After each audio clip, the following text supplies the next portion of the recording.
Friends, আজকে Sunday, তো সানডের menu নিয়ে আজকে চলে এসেছি। তো দেখো, এই যে এটা হচ্ছে কালকের মটর ডাল দিয়ে লাউ শাক দিয়ে করেছিল, সরি কুমড়ো শাক দিয়ে। এটা আজকে হচ্ছে আলু সিদ্ধ আর পেঁয়াজের ডাল, আর এটা হচ্ছে রিঠা মাছের ঝোল। এই যে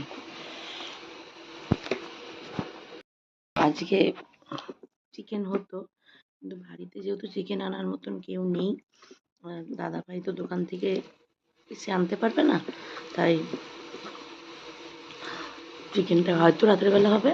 এখন মেনু হয়েছে, তো চলো কার কার বাড়িতে রবিবার কী কী স্পেশাল মেনু হয়েছে অবশ্যই কমেন্ট করে জানিও। আর আমার বাড়ির এই ডালটা খুব ভালো করে দিদিভাই। ভালো, চলো এই কদিন দেখাতে পারিনি, চেষ্টা করবো রোজ দেখানোর। তো চলো দেখতে থাকো।